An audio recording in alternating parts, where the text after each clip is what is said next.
आज बहुत ही शुभ दिन है।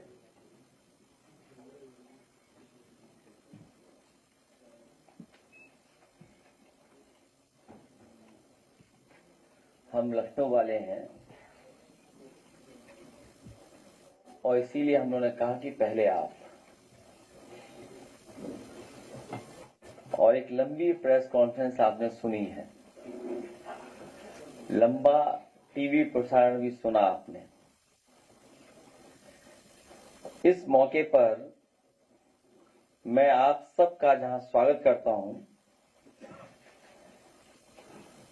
वहीं आज हम एक ऐतिहासिक लोकतांत्रिक जीत के अवसर पर मिल रहे हैं, जब सरकार की बदनीयत की हार हुई है और परसिमन बिल पास नहीं हो पाया है। संसद में हार का सीधा मतलब ये होता है कि सरकार अब जनता की इच्छा का प्रतिनिधित्व नहीं करती है। ऐसे में उसे बने रहने का कोई हक नहीं है और विपक्ष की सही मायनों में अब देश की इच्छा का प्रतिनिधित्व कर रहा है। भाजपाई नकारात्मक राजनीति का आधार हमेशा से दरारवादी रहा है। मतलब भाजपा वाले पहले लोगों के बीच अविश्वास पैदा करते हैं, फिर इन लोगों को बांटकर छोटे गुटों में बांट देते हैं, फिर दोनों को एक दूसरे के खिलाफ लड़ाने के लिए मनमाने कारण बताते हैं, फिर एक दूसरे का डर दिखाते हैं। तुम खतरे में हो इसलिए अकेले कुछ नहीं कर सकते, तुम हमारे साथ आ जाओ। इससे समाज में विभाजन विखंडन हो जाता है और डरकर एक गुट इनका वोटर बन जाता है। इस तरह ये अपना उल्लू सीधा कर लेते हैं। इसका सीधा मतलब ये हुआ कि भाजपाई सत्ता पाने और सरकार बचाने के लिए कोई भी साजिश कर सकते हैं और करते भी हैं और कितना भी नीचे गिर सकते हैं। भाजपाई का CMF फार्मूला, भाजपाइयों का CMF फार्मूला, क्रिएट मिसट्रस्ट और फियर, अब पिट चुका है। भाजपाइयों का समाज के बीच भय और अविश्वास पैदा करने का सामाजिक षड्यंत्र अब और नहीं चलेगा। आज तक चली भाजपाइयों की चाल अब जनता के सामने खुल चुकी है, इसलिए अब इनकी हार होना शुरू हो गई है। लोकसभा चुनाव में उत्तर प्रदेश की जनता ने भाजपा के इसी गंदे सियासी खेल को भांपकर भाजपा की बुरी तरह हराया था। अब एकता को बांटने के ये खेल भाजपाई महिलाओं के बीच खेल रहे हैं, लेकिन अब ये महिलाएं ही अपनी सुरक्षा, अपमान व हर तरह के शोषण से बचने के तथा महंगाई, शिक्षा, स्वास्थ्य के नाम पर हो रही लूट को खत्म करने के लिए भाजपा को हराएंगी। आज के नए विचार वाली नारी और उसकी आधुनिक सोच भाजपा के पुराने जमाने की तंग सोच से मेल नहीं खाती है। इसलिए भाजपाई सोचते हैं कि समाज में अभी भी जो महिलाएं पुरानी सोच की हैं, उन्हें तो कम से कम अपनी तरफ कर लें, क्योंकि जागरूक समाज की कोई युक्ति नारी तो भाजपा को वोट देने वाली नहीं है। ये टीवी सीरियल की आपसी राजनीति को असल जिंदगी में औरतों के बीच एक लाइन खींचने के लिए इस्तेमाल करना चाहते थे, जिससे महिला एकता न बन पाए। ये भी संकीर्ण सोच और तंग नजरिया वाले उन भाजपाई और उनके संगी साथियों की गहरी चाल थी, जिनकी महिलाओं के बारे में सोच सामंती है। मतलब जो पुरुषों की सत्ता में विश्वास रखते हैं और इस बात में भी कि नारी को कमजोर रखो, नारी को अधिकार मत दो, उसे न निर्णय की स्वतंत्रता दो, न सोच विचार की, न घूमने फिरने की, न पहनावे की, जिसका उदाहरण इनके दकियानूसी, पुरातनपंथी, रूढ़िवादी, रंगे पुते लोगों के उन विरोध और प्रदर्शन में दिखता है, जो अक्सर मुंह छिपाकर, हाथों में डंडे लेकर के स्कूल कॉलेजों में, सार्वजनिक स्थलों में, पार्क में, रेस्टोरेंट में और यहाँ तक कि लोगों के घरों में अपनी कुछ तथाकथित प्रथाओं को बचाने के लिए हिंसक हो जाते हैं, और जब इनका विरोध होता है तो ये तुरंत तितर बितर होकर भूमिगत हो जाते हैं। जनता के बढ़ते विरोध और आक्रोश से ध्यान हटाने के लिए साजिशन लाए गए तथाकथित महिला आरक्षण बिल की हार भाजपा की हार है। ये भाजपा की बदनीयत की भी हार है। भाजपा का हर प्रयास, हर बिल या तो कुछ लोगों को फायदा पहुंचाने के लिए होता है या समाज को बांटने का छल छलावा होता है। इस बार भाजपा इस बिल के माध्यम से महिलाओं की एकता में दरार डालकर उनको ठगना चाहती थी, लेकिन विपक्ष की एकता ने भाजपाई मंसूबों को धूल चटा दी। ये भाजपा के खिलाफ देश की सक्रिय हो चुकी जन चेतना की जीत है, जिसका प्रतिनिधित्व देश का विपक्ष कर रहा है। तथा कथित महिला आरक्षण बिल के बहाने भाजपा नारी को नारा बनाने की कोशिश कर रही थी, क्योंकि महिला असुरक्षा, महिलाओं के खिलाफ बेतहाशा बढ़ती हिंसा व अपराध, महंगाई, बेरोजगारी, बेकारी, बीमारी और शिक्षा की वजह से नारी भाजपा से किनारा कर चुकी है। नारी स्वतंत्रता के विरुद्ध भाजपाई और उनके संगी साथियों की रूढ़िवादी संकीर्ण सोच और तंग नजरिया नए जमाने की नारी शक्ति को स्वीकार नहीं है। परसीमन के नाम पर यह बिल भी रूप बदलकर नारी के अधिकार का हरण करने आया था। इस बिल को लेकर हमारे सवाल और शंका हमारा विरोध नहीं, बल्कि ये तो नारी के अधिकारों को बचाने की वो सकारात्मक लक्ष्मण रेखा है जो नारी के सशक्तिकरण के लिए संसद में संयुक्त विपक्ष द्वारा खींची गई। तथा कथित महिला आरक्षण परसीमन बिल पिछड़े, दलित, आदिवासी, अल्पसंख्यक मतलब लगभग 95% पीडीए समाज की सभी महिलाओं के खिलाफ था, क्योंकि इससे महिलाओं के बीच विभाजन करने की साजिश की जा रही थी। ये महिला को अधिकार देने की नहीं, बल्कि आज उनकी शक्ति को बांटकर बेहद कमजोर करने का व कल को उनके हक को छीनने की छद्म योजना थी। भाजपा के वैचारिक पूर्वजों ने आजादी से पहले देश को बांटने में अपनी भूमिका निभाई, और फिर उनके संगी साथियों ने आजादी के बाद भी नफरत के नाम पर समाज के भाईचारे, अमन चैन को बांटने की कुटिल करतूत जारी रखी। और ये अभी नकारात्मक लोग अपनी नारी विरोधी सामंती सोच के कारण देश की आधी आबादी मतलब महिलाओं की ताकत बांटने और हमेशा के लिए दबाए रखने का षड्यंत्र कर रहे थे, जिससे कि आज की जागरूक नारी की विरोध की क्षमता बढ़ जाए, घट जाए, मिट जाए। ये बिल नहीं था, भाजपा की दरारवादी राजनीति का काला दस्तावेज था। जिन्होंने नारी को अपने संगठनों में मान सम्मान नहीं दिया, वो राजनीति में क्या स्थान देंगे। अगर पिछड़ों की आबादी कम से कम केवल 66 भी मान ली जाए, इनमें आधी आबादी मतलब 33% होगी जिनके हक की बात नहीं हो रही थी। इसका मतलब यह है कि बिल 33% महिलाओं के हक देने के लिए नहीं, बल्कि उनका हक मारने के लिए लाया जा रहा था। ये भाजपा और उनकी वर्चस्ववादी महिला विरोधी सामंती सोच की साजिश है, जिसका हम विरोध करते रहेंगे। इसके लिए भी चाहे साल लगे या सदी। दरअसल ये 33% महिलाओं को आरक्षण दे नहीं रहे थे, बल्कि 33% महिलाओं से आरक्षण छीन रहे थे। अगर इनमें अनुसूचित जनजाति व अल्पसंख्यक महिलाओं को भी जोड़ दिया जाए तो पीडीए महिलाओं की हकमारी का ये आंकड़ा 50 तक पहुंच जाता है। हम महिला बिल के विरोध में नहीं थे, सिर्फ उनके पास शोषणकारी तरीके के खिलाफ थे, जिसकी मंशा खराब थी। अगर किसी काम को करने की सही मंशा होती है तो शंका नहीं होती है। दरअसल ये भाजपा की हार की हड़बड़ी में उठाया गया कदम था, इसके पीछे कोई तैयारी नहीं थी। हमारे बीच इस बिल को लेकर इसलिए रोष था क्योंकि प्रक्रिया में दोष था। हमने माना कि इस बिल में खोट है, क्योंकि भाजपा के नजर में केवल वोट है। इसलिए हमने विरोध किया और लोकतंत्र और संविधान को बचाने की एक और मुहिम में हम सफल रहे। दरअसल महिला आरक्षण बिल का तो आधार ही निराधार था। आरक्षण का आधार अगर कुल सीटों का 1/3 है तो इसका मतलब हुआ कि ये गणित का विषय है और गणित का आधार अंक होते हैं। ये संख्याएं होती हैं, कोई हवा हवाई बात नहीं। और इस तरह के मामले में संख्या का आधार जनसंख्या होता है, जिसका आधार जनगणना होती है।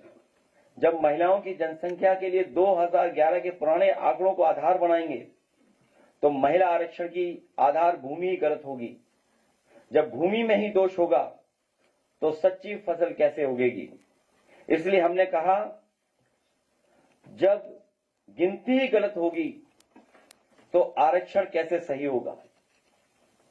ये संशोधन के नाम पर जो जल्दीबाजी दिखा रहे थे, दरअसल उसके पीछे भाजपाइयों की मंशा ये थी कि जनगणना न करनी पड़े, क्योंकि जनगणना हुई तो जातिवार आंकड़े भी देने पड़ेंगे और जातिवार आंकड़े भी देने पड़ेंगे और जातिवार आरक्षण भी देना पड़ेगा। ये भाजपा का एक बहुत बड़ा षड्यंत्र था, जिसमें जनगणना आधारित परिसीमन को नकार कर पिछड़ी दलित, अल्पसंख्यक व आदिवासी महिलाओं का अधिकार लूटे जाने की गुप्त योजना थी। आज जब हर तरह से महिलाओं के शोषण की खबरें आ रही हैं, ऐसे में महिलाओं को तत्कालिक रक्षण और संरक्षण की आवश्यकता है। इस बड़ी मांग से ध्यान भटकाने के लिए और अपने को महिलाओं का हितैषी साबित करने के लिए भाजपा ये आधा अधूरा महिला आरक्षण बिल लाने का नाटक कर रही थी। इस महिला आरक्षण बिल के साथ थे, लेकिन परसीमन के नाम पर की जा रही जल्दीबाजी के खिलाफ थे। दरअसल ये भाजपा को सामने दिख रही अपनी जमानत जब्त हार की हड़बड़ी में उठाया गया कदम था। इसके पीछे कोई तैयारी नहीं थी। इसलिए हमारी सबसे बड़ी आपत्ति यही रही कि पहले जनगणना कराई जाए, फिर महिला आरक्षण की बात उठाई जाए। जो सरकार महिलाओं को गिनना नहीं चाहती, वो भला उन्हें आरक्षण क्या देगी। महिलाओं के साथ भाजपा और उनके संगी साथियों जो धोखा करना चाहते थे, महिलाओं के साथ वो छलावा हम नहीं होने देंगे। ये महिला सशक्तिकरण की बजाय तुष्टीकरण का कोशिश है। सबसे पहली बात तो महिला के अधिकार की होनी चाहिए और आरक्षण को उसका जरिया मानना चाहिए। अगर नजरिया ही गलत होगा तो परिणाम कैसे सही होगा। हम कह सकते हैं कि महिला आरक्षण की खामियां आखिरकार महिला अधिकार की खामियां साबित होंगी, क्योंकि नियत चुनावी राजनीति के फायदा उठाने का था, न कि महिलाओं को सच्चा प्रतिनिधित्व देने की। इसलिए यह कभी सही साबित नहीं होता। प्रधान पति की तरह सांसद पति की अवधारणा भी चल निकलती। सच तो यह है कि आखिरकार महिला आरक्षण राजनीतिक दिखावा ही साबित होता, क्योंकि यह महिला सशक्तिकरण के मूल मुद्दों को संबोधित नहीं करता है। बुनियादी सवाल यह है कि जब नए निर्वाचित क्षेत्र ही नहीं बनेंगे तो महिलाएं किसका प्रतिनिधित्व करेंगी, और नए निर्वाचित क्षेत्र तब तक नहीं बनेंगे जब तक परिसीमन न हो जिसका आधार जनगणना होगी। घूम फिर करके बात वहीं पहुंच जाती है कि जब तक महिलाओं की गिनती सही नहीं होगी, महिला आरक्षण सही नहीं होगा। महिलाएं जब तक जनप्रतिनिधित्व को लेकर शिक्षित प्रशिक्षित नहीं होंगी तो उनकी शक्तियों का लोग दुरुपयोग भी करेंगे। जब स्टूडेंट यूनियन तक के श्रीराम नहीं होंगे तो राजनीति की नर्सरी खत्म हो जाएगी। सच्चा महिला नेतृत्व नहीं उभरेगा। इसलिए राजनीति में भाग लेने के लिए महिलाओं के लिए क्षमता निर्माण और प्रशिक्षण की आवश्यकता को संबोधित करना होगा। योग्य प्रतिनिधित्व के लिए योग्यताएं विकसित करनी होंगी। साथ ही सामाजिक मानसिकता भी एक दिन में नहीं बदलेगी। हमारे पुरुष प्रधान समाज में नारी को राजनीति में आने से रोकने के लिए तरह तरह के षड्यंत्र भी किए जाते हैं, जिनमें से एक ये भी है कि राजनीति को इतना बदनाम कर दो कि सामान्य समझ के लोग राजनीति में अपने लोगों को भेजने से रोकें और कुछ प्रभावशाली लोग अपने लोगों के लिए रास्ता साफ कर लें। इसके लिए रूढ़ियों और पूर्वग्रहों से लड़ने के लिए वातावरण बनाना होगा। अगर जल्दीबाजी में महिला आरक्षण भ्रष्ट और स्वार्थी लोगों में चला गया तो महिला का और भी शोषण होगा और वो ताकतवर होने की जगह और भी कमजोर किए जाने की सियासत की शिकार हो जाएंगी। महिलाओं को स्वयं भी मनोवैज्ञानिक बाधाओं को दूर करने के लिए समय लगेगा, क्योंकि महिलाओं को राजनीति में भाग लेने के लिए मनोवैज्ञानिक बाधाओं का सामना करना पड़ता है, जिसके लिए स्कूली स्तर से ही उनके आत्मविश्वास को बढ़ाने, सामाजिक प्रतिक्रियाओं के डर से बाहर लाने और पारिवारिक जिम्मेदारियों के नाम पर आने वाली मानसिक सामाजिक बाधाओं को पार करना होगा।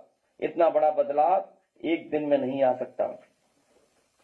अगर हम इन सब बातों को नजरअंदाज किया गया, महिला आरक्षण का सांकेतिक बनकर रह जाएगी, अपने मूल उद्देश्यों से भटक जाएगा। जहां महिलाओं को आरक्षण कोटा का पूरा करने के लिए निर्वाचित या नामित किया जाएगा, लेकिन सही मायने में राजनीतिक प्रक्रिया में भाग लेने के लिए सशक्त नहीं बना जाएगा, इसमें आदिवासी, दलित, पिछड़े, अल्पसंख्यक समाज की महिलाओं को रिप्रेजेंटेटिव जस्टिस मिल सके, ये सुनिश्चित करना पड़ेगा। किसी भी कार्य क्षेत्र में काम करने के लिए महिलाओं के लिए कुछ विशेष सुविधाओं की व्यवस्था करनी पड़ती है। उनके बारे में भी इंफ्रास्ट्रक्चर विकसित करना होगा। हमारा मानना है यही है कि महिला आरक्षण लागू करने के लिए पुख्ता तैयारी हो, सिर्फ हवाई बात या लफ्जबाजी नहीं। कुल मिलाकर सरकार से हमारा ये कहना था कि जब तक जनगणना नहीं, तब तक महिला आरक्षण पर बहस करना नहीं। इनकी रूढ़िवादी सोच में महिला का कोई स्थान नहीं है। ये स्कूलों को बंद करके दूर करना चाहते हैं, जिसका सबसे ज्यादा नुकसान लड़कियों को ही होगा, क्योंकि सुरक्षा के नाम पर माँ बाप बच्चों को दूर नहीं भेजना चाहते हैं।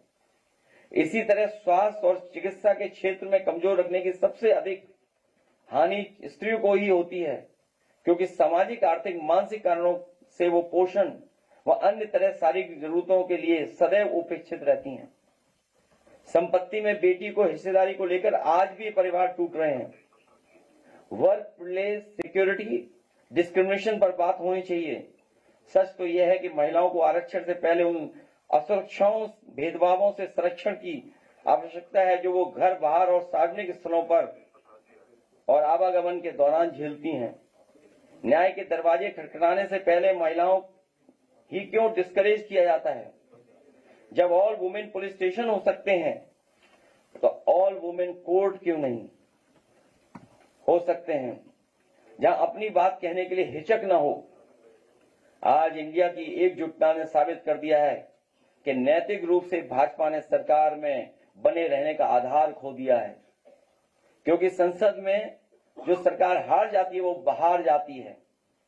ये जनता की जीत है, इसलिए पूरे देश में सालों बाद हर्षोल्लास का वातावरण बना है, क्योंकि जनता को विश्वास हो गया है कि बुरे दिन जाने वाले हैं। बहुत बहुत धन्यवाद आपका।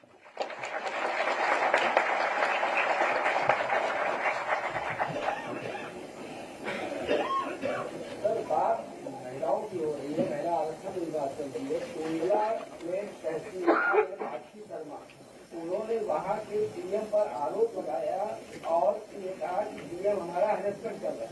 आज भी खबर आई है कि सरकार ने महिला तहसीलदार पर ही कार्रवाई करते हुए उसे लखनऊ में अरेस्ट कर दिया। कैसे देखेंगे? रात को जब हमें और आपको ये सूचना मिली कि कोई बहुत बड़ा अनाउंसमेंट होने जा रहा है, हमें लगा कि संबोधन में किसी महिला प्रधानमंत्री का नाम आएगा, उनके नाम की घोषणा होगी। इसीलिए आरक्षण जरूरी है, वहीं वातावरण भी हम लोगों को ठीक करना पड़ेगा। उनके वर्क प्लेस पर या जिस तरह का शोषण कई बार होता है, अगर एक अधिकारी दूसरे अधिकारी का शोषण करे तो उसे न्याय सरकार को देना चाहिए।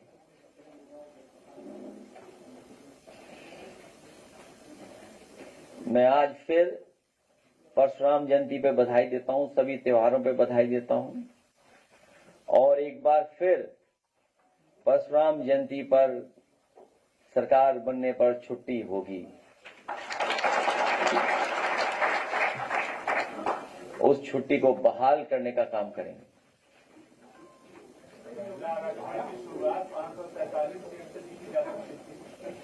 ये पक्ष बहुत से सांसदों ने भी रखा कि अगर सरकार चाहे, जो पुराना बिल पास हो चुका है, उसी में, या फिर जो आज एट प्रेजेंट स्ट्रेंथ है हाउस में, इसी पे भी लागू कर दें।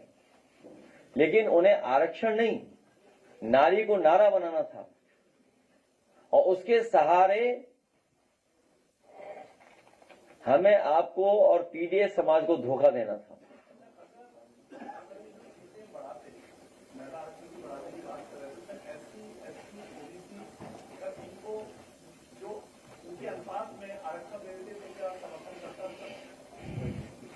जब सवाल यह है कि आप सीटें बढ़ा करके आरक्षण देना चाहते हैं, हमारा संविधान, हमारा बाबा साहेब भीमराव अम्बेडकर का बना हुआ संविधान ये कहता है, नियम जो है कि आप जनगणना कराएं, और ये जनगणना कराना नहीं चाहते हैं, क्योंकि जैसे ही जनगणना की बात करेंगे तो जाति गणना की बात उठेगी, और जाति गणना की बात उठेगी तो सभी समाज के लोग अपने हक अधिकार की बात करेंगे आबादी के हिसाब से, और उसके बाद डिलिमिटेशन होगी। तो ये सभी प्रोसीजर्स को, सभी नियमों को बाईपास क्यों कर रहे थे ये लोग, और फिर इतने वर्षों से किसका इंतजार कर रहे थे?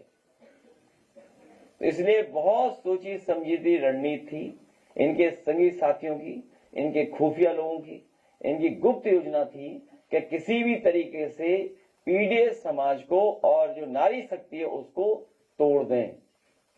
अभी जो प्रेस कॉन्फ्रेंस हो रही थी हमारे प्रदेश के मुखिया, मैं चाहूंगा, बड़ी मुश्किल से उनका पुराना वीडियो हमें मिला है।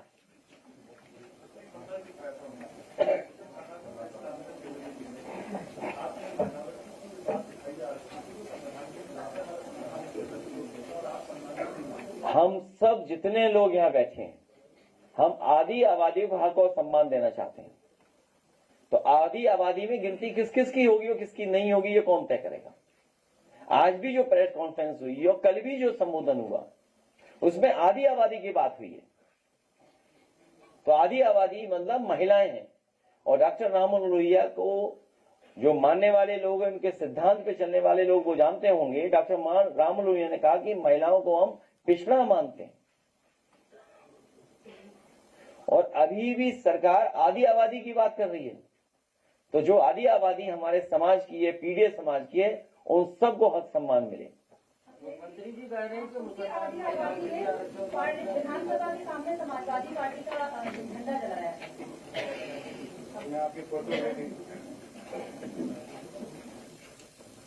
उस पर मैं बहुत ज्यादा कुछ नहीं कहना चाहता हूं,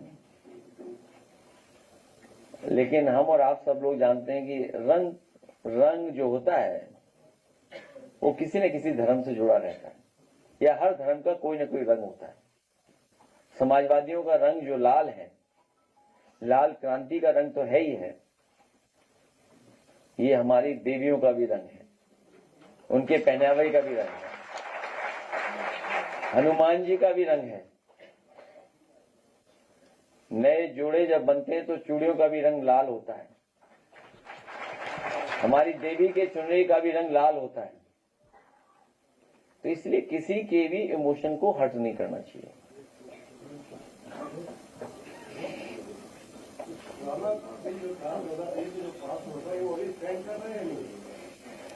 आप जानते होंगे, जैसे ही सरकार को पता लगा कि वो बहुमत नहीं है उनके पास, नोटिफाई कर दिया था उस बिल को। हाँ, अब हम हट जाए।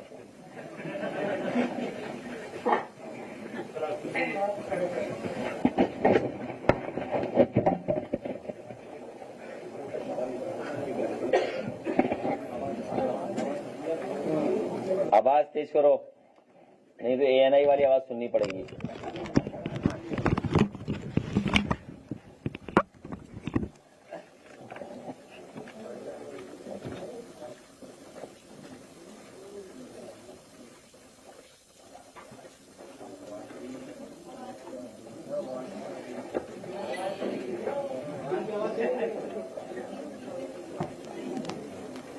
लगता है इसमें भी कोई साजिश हो रही है। इसके विरोध में है, केवल एक दो लोग इधर एक दो लोग उधर, केवल इस चीज को कतई स्वीकार नहीं किया जा सकता। और इसलिए हम लोगों ने कह दिया है कि पार्टी पहले अपने स्तर पर इस पर चर्चा करे। संसद में चर्चा होने से पहले पार्टियों को अपने स्तर पर इसको, पार्टी में अगर आंतरिक लोकतंत्र है तो जनप्रतिनिधियों की बातों को सुना जाए, उनके तथ्यों पर गौर किया जाए। मैं दावे के साथ कह सकता हूं कि जिन स्थितियों में और जिन परिस्थितियों में विधेयक आया है, इस संसद के 99% सदस्य इसके विरोध में हैं। केवल एक दो लोग इधर, एक दो लोग उधर केवल जबरदस्ती करने का प्रयास करेंगे। मुझे लगता है उसके परिणाम लोकतंत्र के लिए भी ठीक नहीं होंगे और मुझे लगता है कि किसी के हित में नहीं होंगे। जिस तरीके से बीजेपी ने बढ़ चढ़ करके व्हिप जारी किया, कांग्रेस से पहले एक ऐसा मुद्दा बनाया कि अटल जी आडवाणी जी का सपना था, इसलिए इसको हम इसको पास कराएंगे। अगर यही हालात लोकसभा के अंदर आते हैं और पार्टी व्हिप जारी करती है महिला आरक्षण विधेयक के समर्थन में, तो आपका रुख क्या होगा? हमने कह दिया ना कि हम लोग पार्टी में पहले इस पर चर्चा कराने की मांग कर रहे हैं। एक दूसरा ये कि इस पर आम सहमति बननी चाहिए। आप क्यों कांग्रेस के पाप को अपने सिर पे लेना चाहते हैं? हम पार्टी के अंदर इस बात को रखना चाहते हैं, इस चीज को कतई स्वीकार। ठीक है, बाकी तो बातें आप जानते ही हैं।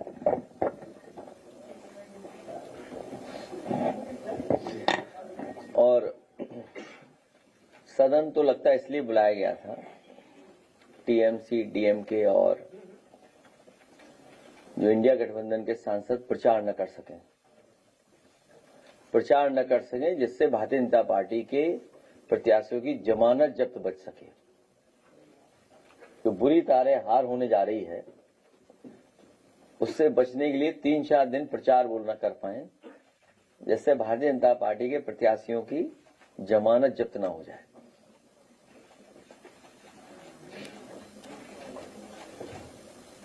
बीजेपी वालों को पहले पता था वो आधी अधूरी तैयारी के साथ जब आए हैं तो उनको खुद संख्या पता थी, और नोटिफिकेशन होने के बाद तो आपको और भी एहसास हो गया होगा। यहाँ 4 देते हैं, उसके ऊपर भाजपा समय रहा हमला कर देते हैं, उसके खाने तक नहीं की जाती। फतेहपुर यात्रा के वो नौजवान मेरे साथ है, मेरे साथ ही खड़ा है, और मुझे याद है कि उसने मुझे चाय पिलाई थी। और ये घटना कोई पहली बार नहीं हुई है इस तरह की, इसीलिए मैंने अपने तमाम समाजवादी साथियों का कि बहुत चौकन्ना रहें, सावधान रहें, बीजेपी के साजिश षड्यंत्र से बहुत सावधान रहें और जागरूक तरीके से सोचे समझें। और वो अपनी बीती बात तो बताएगा, लेकिन भारतीय जनता पार्टी के वहां के नेता ने एक मुस्लिम समुदाय के नेता को आगे कर करके इसके ऊपर पिटाई करवाई, मार पिटाई कराई, जिससे केस बन सके, डरा सके, धमका सके। पीछे बीजेपी है, करवा किससे रही है, हो किसने रहा है। और ऐसी घटना मैंने आप लोगों के सामने याद की, जब राष्ट्रपति जी का वोट डालने जा रहे थे हम लोग, तालेग्राम की घटना याद दिलाई थी प्रेस के सामने कि तालेग्राम में भारतीय जनता पार्टी के नेताओं ने हिंदू मंदिर में एक मुस्लिम समुदाय के व्यक्ति को लेकर के मांस फेंकवाया था। जब उस मांस फेंकने के लिए मना किया उस मुस्लिम समुदाय के नौजवान ने, तो भारतीय जनता पार्टी के नेताओं ने कहा कि हम आपके साथ चलेंगे, आप चलो और मांस फेंक करके आओ। जब सच्चाई का खुलासा हुआ तो 18 भारतीय जनता पार्टी के लोग जेल रहे 1 साल। और लखनऊ यूनिवर्सिटी की भी घटना आपको याद होगी, उसमें साजिश षड्यंत्र कौन कर रहा था। हमें उम्मीद है कि चाय वाले हमारे नौजवान को, समाजवादी चाय वाले नौजवान को न्याय मिलेगा, और जिन्होंने इसकी घटना की है उनके खिलाफ कड़ी कार्रवाई होगी, और जिसके पीछे लोग हैं उन पे भी कार्रवाई हो। और यूं तो आरोप क्या लगाया कि एल्युमिनियम के बर्तन में क्यों चाय बनाते हो आप, इसलिए दुकान सीज कर दी। बताइए आप, दुकान इसलिए सीज कर दी कि आप एल्युमिनियम के बर्तन में चाय बना रहे हैं,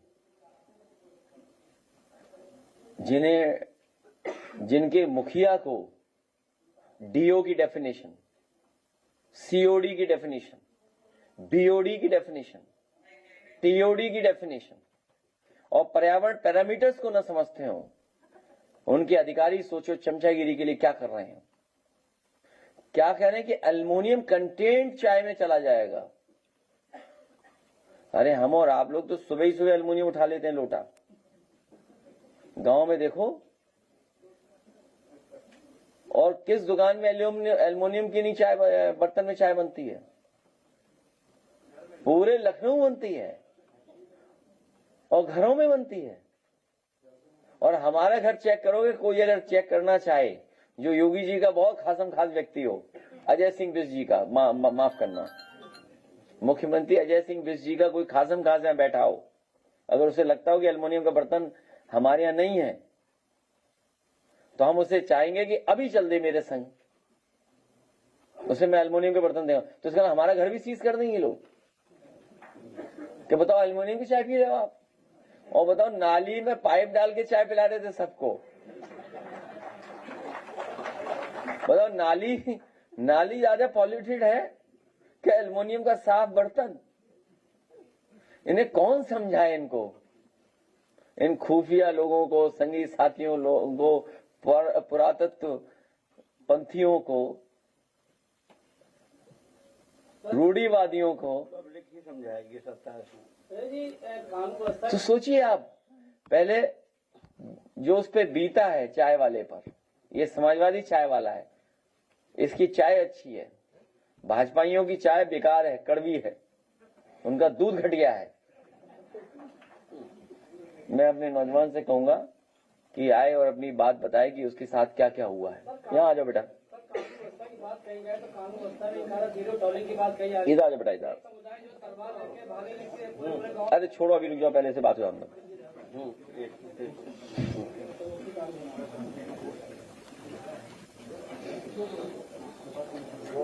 बीते दिने माननीय राष्ट्रीय अध्यक्ष जी हमारे हुसैनगंज विधानसभा से गुजर रहे थे, तो मैंने अध्यक्ष जी को चाय पिला दिया।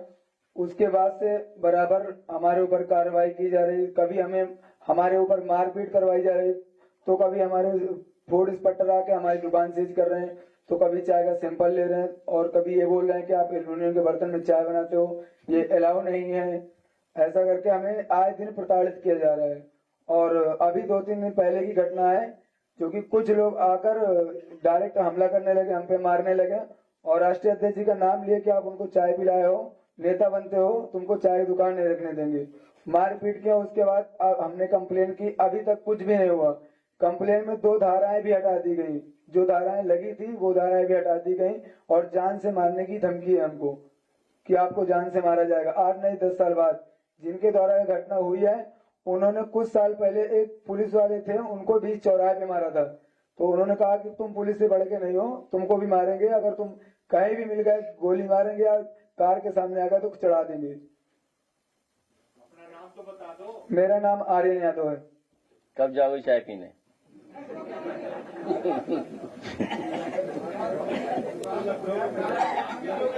नहीं, दुकान सीज कर रही, बताओ क्या राज है, बताइए। हैं? कितना घटिया आदमी सरकार है, बताओ। और क्या बता रहे थे कि एसडीएम ने क्या दिया? आईफोन। एसडीएम ने आईफोन दिया था, हैं? हाँ बताइए। हैं? आईफोन के लिए रात में स्टोर स्पेशली खोला गया था कि राशि शर्मा जाके पहले खरीदेंगी, पीटीएम को देंगी। शर्मा की बात पहले एक नौजवान की बात हो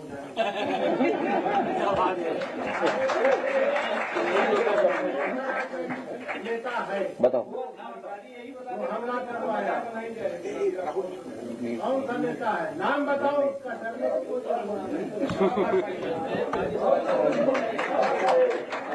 नाम बताओ बेटा, कुछ नहीं है, डरा क्यों रहे हो? नहीं इसे नहीं बताओ, मैं बोला, तुम मत बोलो, मैं बताता हूँ। नहीं मैं बता देता हूँ। कोई नाम है धुन्नी सिंह,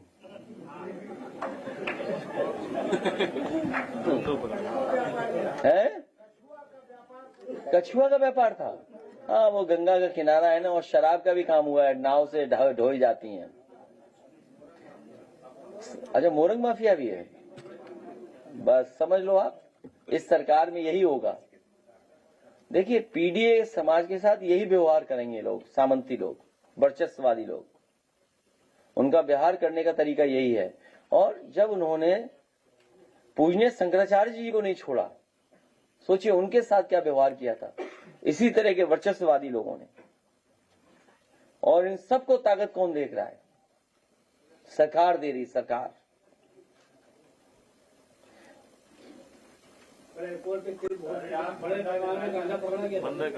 है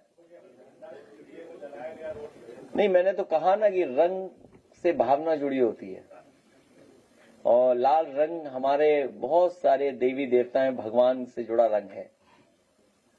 हनुमान जी का रंग लाल है, लाल से हम उन्हें सम्मानित करते हैं, और उनके मंदिरों में जब लगाते हैं शिखर पर लाल झंडा लगाते हैं। देवियां लाल चुनरी पहनती हैं, पूजा का रंग लाल है, सिंदूर भी रंग लाल है।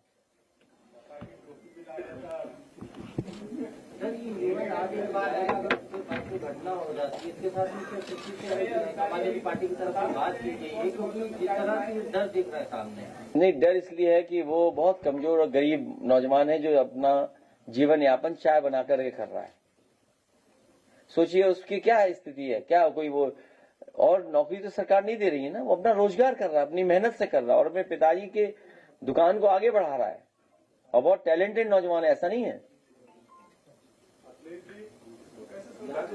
हैं? दिला तो एक ही दिन में दें, तो तुम लोग कुछ और कहने लगोगे हमें। बचना तो तुम्हें भी है, तुमसे भी है, क्या करें तुम्हारा, बचना तो तुम लोगों से भी है। हैं? अब इसको भी वो अलग तरीके से चलाएंगे, क्योंकि मीडिया बिका हुआ है, करे क्या है? अरे बहुत जल्दी बिकते हैं, बहुत जल्दी बिकते हैं, और कैसे बिकते हैं हम और आप सब जानते हैं।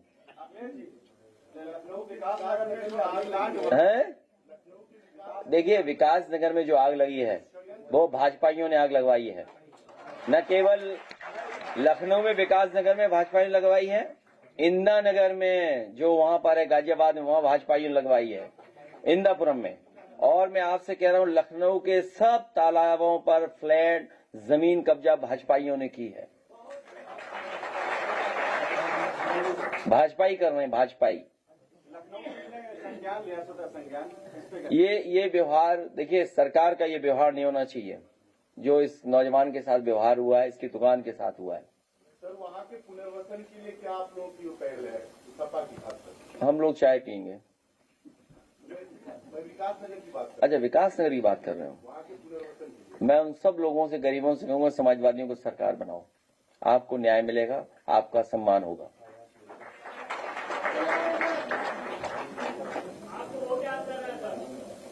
नहीं, हम उनके साथ हैं पूरे, और हमारे बहुत सारे समाजवादी साथी हैं। यहाँ भी कुछ साथी बैठे हैं जो गए थे, परिवार के लोगों की मदद की है। यहाँ भी लोग बैठे हैं, बहुत सारे साथी बैठे हैं और मदद कर रहे हैं, बहुत से लोगों की जान गई है, कोई सरकार मदद नहीं कर रही है।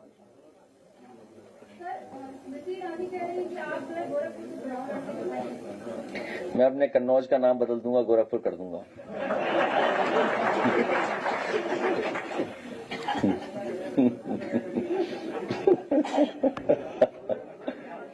है गोरख धंधा।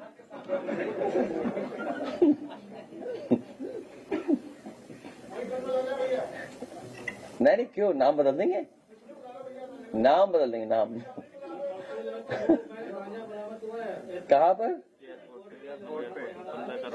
इधर टेंशन बढ़ गई होगी ना थोड़ी, तो डिमांड बढ़ गई होगी जी। भारतीय जनता पार्टी जो अपना प्रचार कर रही है, महिला का विरोध किया है, इसको विपक्ष, संपूर्ण विपक्ष किस तरीके से मामले में? पूरा देश ये जानता है, पूरे देश के बुद्धिजीवी जानते हैं कि महिला आरक्षण के खिलाफ विपक्ष नहीं था, और जिस समय महिला आरक्षण को लेकर के जो बिल आया था, नारी शक्ति, उस बिल का सबने समर्थन किया था, और आज भी वो बिल एग्जिस्ट करता है, वो एक्ट हो गया है, कानून बन गया है। ये पूरा देश जानता है। और आप लोग हमसे ज्यादा बुद्धिजीवी हैं, हमसे ज्यादा चीजों को समझते हैं दूर से। जिस समय उन्हें हार का डर उनके अंदर आया, उन्हें नोटिफाई कर दिया पुराना महिला आरक्षण बिल। आखिरकार ये देश के प्रधानमंत्री जी बताएंगे नोटिफाई क्यों किया, बीजेपी बताएगी नोटिफाई क्यों किया। क्या महिला आरक्षण बिल एक्ट नहीं बन गया? झगड़ा वो नहीं है, झगड़ा साजिश और षड्यंत्र का था। पीडीएस समाज के लोगों को हक अधिकार उनका छीनने के था। और डिलिमिटेशन के बहाने जिस तरीके से उन्होंने डिलिमिटेशन किया है आसाम में या अन्य प्रदेशों में, वही तरीका अपनाते आप यहां पर भी, उसके खिलाफ है। महिला आरक्षण तो आज भी एग्जिस्ट करता है और महिला आरक्षण तो बिल पास हो चुका है। अरे यार, संबोधन सुनते हो कि इधर उधर सुनते हो तुम? हमें तो संबोधन में लगा कि कोई महिला प्रधानमंत्री का नाम आने वाला है। अगला प्रधानमंत्री कोई महिला बनेगा बीजेपी से।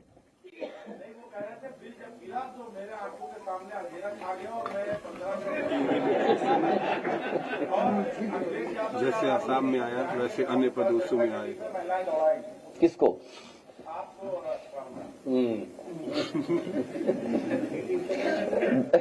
भाजपाइयों की बातों में मत आओ। महिला से बात करने वाले लोग जो है राज्यपाल को बुलाते हैं यूपी में और चुनाव लड़ते हैं, दूसरे राज्य में इसमें छोटा प्रभाव बना लेते हैं, तो ये कैसे महिला आगे बढ़ा सकती है? मैं समझ नहीं पाया। वर्तमान सरकार महिला आरक्षण की बात करती है, महिला बढ़ाने की बात कर रही है। यही सरकार एक राज्यपाल को चुनाव लाती है यूपी से और राज्य मंत्री स्वतंत्र विभाग लाती है, करने मंत्री का दर्जा तो नहीं देती है। ऐसे महिला प्रधान कैसे कर पाएंगे? इससे बड़ा तुम्हें घटनाक्रम नहीं दिखाई देता?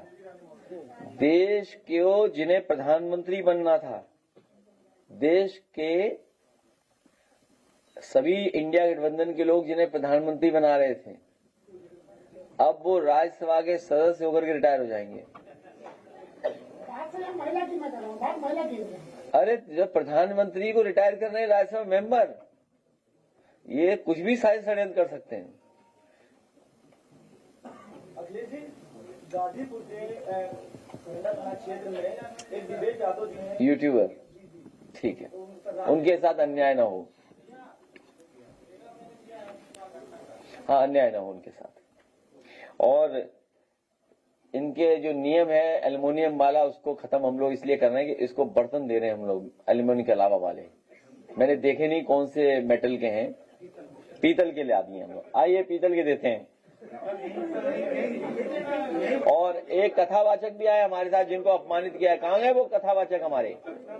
आइए आइए, इधर आइए, आयो तुम भी। आलो दी बर्तन है। हाँ, आगे बर्तन, आगे देंगे बर्तन। आगे लाइए।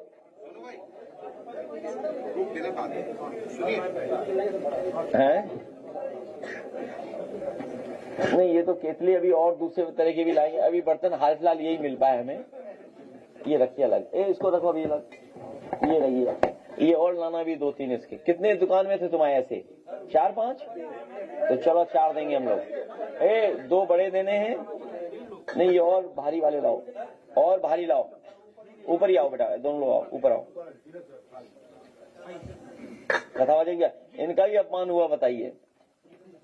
जो पीड़ित है, जो दुखी है, जो अपमानित हो रहे हैं, वो हमारे सब साथ हैं। आइए, समझ आइए।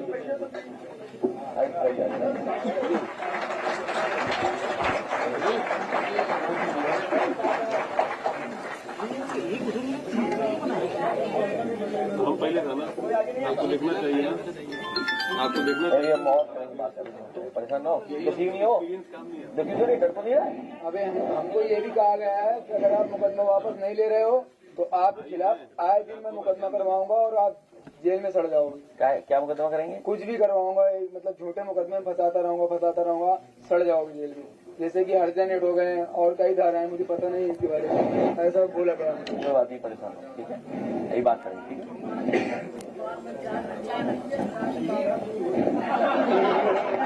और इन्हें भेजे तो तुम भी जाना संग। कब जाओगे? हाँ हाँ, बच के रहो सबसे। आइए, आज ऊपर आइए। और इनके साथ भी व्यवहार, ये बहुत खराब व्यवहार हुआ इनके साथ। आइए, आइए बैठा लो, इसको बैठा लो, जाओ बैठो बैठो बैठो, आ जाओ। इनको उन्नाव में, हाँ, ये बहुत व्यवहार खराब हुआ इनके साथ। हाँ, और ये लोधी समाज के हैं, बताइए आप। साहब जी, कल हम रसूलपुर में रह रहे थे तो आदर्श साहब आ गए थे तो हमारा वहाँ लिखा पढ़ी साहब हो गई थी तो हमें खड़े दिया गया था। और किसी का नाम मत दो, साहब जी आए थे तो हमारी बड़ी हेल्प हुई साहब की, जिनकी वजह से कुछ कार्य जैसे भी लग गया था तो कुछ नहीं लगी जाने में।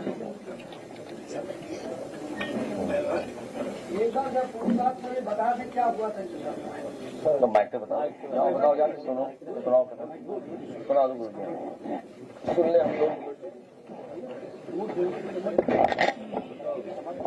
बैठो कुछ चाहिए नहीं।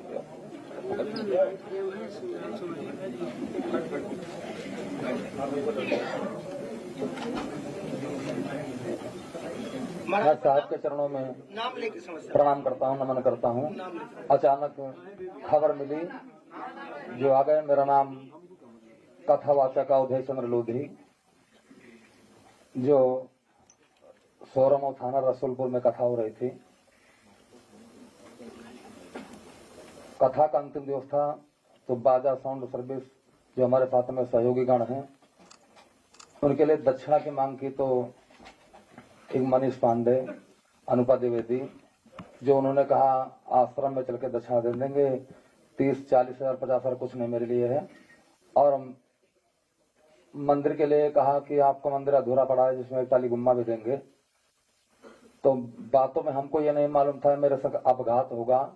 बैठ गए, लेकिन वहां न लेकर जाकर हमें वहां से 4 बग ले आए और ज्यादा विस्तार से तो उसमें सब लिखा हुआ है। वहां एक दुकान में लेके चले गए जो बियर की दुकान थी। बैठे, अब रास्ते में गाली जातवाद को लेकर बहुत सी गालियां दे रहे थे, जिनको मैं के द्वारा मैं कहना नहीं चाहता हूँ। काफी चीजें तो हम डर गए कि आज बहुत बुरे चक्कर में फंस गए। आज मेरा आखिरी दिन है तो वहां पिए, फिर आगे चल के हमको मारे और बेहोश भी हो गए और रायबरेली रोड हमको ले जा रहे थे तो बेहोशी की हालत में हो गए थे, लेकिन अचानक होश आ गया। तो एक टंकी पे गाड़ी खड़ी थी तो वहां मोहनलालगंज के 1-1.5 किलोमीटर पहले टंकी पड़ती है रायबरेली रोड पे। वहां से हम एक जंगल में छिप गए, उतर के लैट्रिन के बहाने भागे। तो वहां साहब फिर सुबह चले गए थाने, जो वहां के लोगों ने कहा जगह थाना लगता, वहां गए लेकिन कुछ कार्रवाई नहीं हुई। और वहां सोहरा में आए तो आंचल वर्मा साहब जी आई, ये बड़े भाग्य हैं जो साहब जी आ गए। तो उनके साहब के आने से काफी कार्य हुआ। जो भी केस उसमें नहीं मालूम है कौन कौन से केस, साहब इतनी जानकारी नहीं, लेकिन साहब आंचल वर्मा साहब जी आ गई तो केस साहब जो उसमें जो भी है लग गए। तो साहब के पास खबर मिली, हम तो सोचे पहले से मालूम 2-3 दिन होगा तो मैं कुछ साहब विचार था गाएंगे कुछ, लेकिन अचानक साहब आ गए तो कुछ नहीं तैयारी करके नहीं कहने को कविता कुछ गीत लिख के आते, अपने सहयोगियों के साथ आते हैं। चलिए, बहुत धन्यवाद है, इनका मदद करेंगे। और साहब मेरी विनती है, मेरा मंदिर कुछ अधूरा पड़ा, उसके लिए सब मदद चाहिए, करेंगे मदद तुम्हारी। कौन से भगवान हैं? सब भोले बाबा। हाँ, तब ठीक है, हमारे साथी हो तुम। हाँ ठीक है, नहीं इधर सब मंदिर सब भगवानों को हम पूछेंगे इस बार।